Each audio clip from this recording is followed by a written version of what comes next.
Okay, working with the editor part 2, going to go into some other areas that we didn't touch on in the last tutorial. And all I want to show you is a basic setup, a basic page, a template if you will. And I'm going to come to, see, pages, excuse me, let me see what page this is. What to do about seasonal allergies. Okay. Let's come in here and find this in the pages list. I went right here, pages. What to do about seasonal allergies. Go ahead and click this. Now you're going to notice something. Right in the URL. Very important. Right there, what's it say? Sample-page. Well, we're not in sample-page, are we? We're on what to do about seasonal allergies. Okay, and very important. Right now, it's like, well, that's stupid. We need the right title for this. So what this is called is permalink. We can actually change this to be different from this. So if I hit edit, I can change this to whatever I like. So I can put what to do about seasonal allergies. Go ahead and hit OK.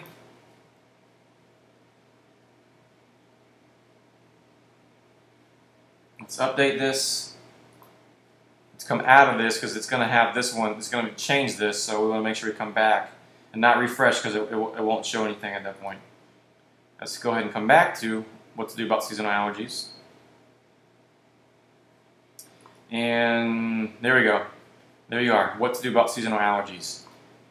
So this is a good way if you want to change your URL string and be different than your actual title of your page. Great for SEO and things like that.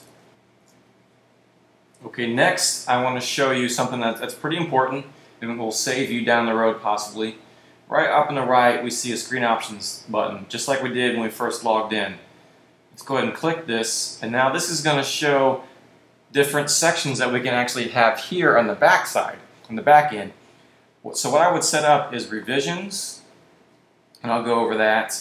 For now, we can do these other things. These are comments. If there's any comments on this page, discussions, custom fields you're not really going to need. But revisions is important, and these other two are important, and I'll go over why revisions is important. Once you've done with that, go ahead and scroll it up.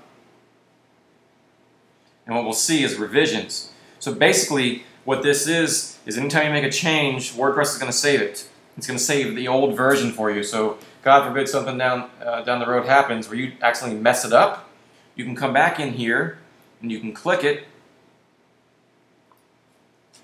And what it's going to do is give you the basic HTML of it. Okay? So all you would need to do is copy this, right?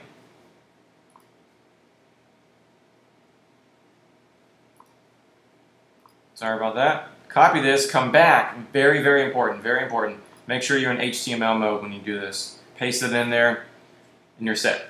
So that's going to save you if something ever, hopefully not, if something bad goes wrong. Okay, over here, we have page attributes. Parent, don't worry about it. Template, pretty important. You're going to have 3 different templates. We have a default, a blog page, and a featured product page. Default is pretty much what we're getting right now. So if we come to the front end, default's giving us this layout right here with a ad on the right. So we can kind of fill in this content as we see fit. Featured, if we chose featured, that's going to lay out your page like the featured section. Within within the design where we have. Actually, let me see if I can find that for you so you know what I'm talking about. Okay, so it's going to look like this. All right, so when you're setting up your pages and you want to do a generic page, you want to make sure this thing is the default template, which it should always be. But that's there just in case you're not sure what that is.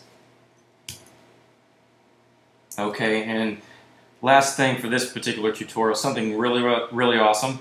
Let's say you want to upload an image. We want to have a nice big banner image show right here, just like we have on the home page. Well, other than the fact it's not going to be a slide, it'll be static. So we can have a nice picture right here. Let's go ahead and show you how to do that. The featured image section, go ahead and click Set Featured Image. You get a nice little dialog pop-up box. And what we can do is find a picture 3 different ways. Directly from your computer, from a URL, are from the media library. The media library just has images that you've already uploaded to the site through the back end.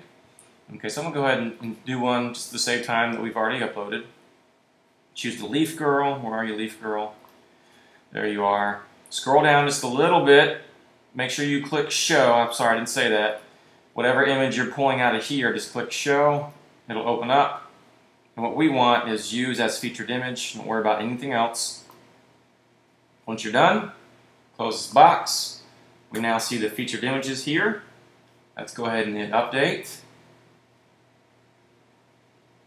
Let's come to the front end. Let's refresh this page, and we should have a nice little featured image in place. And there we are. It's going to fit it right in there, give it a nice little drop shadow for you, push all your content down. It'll fit in there really nicely. And if you ever want to remove that, all we got to do is come to the back end and click remove featured image, go ahead and hit update, and you're set. That's going to do it for this one. I'll go ahead and dive into another section.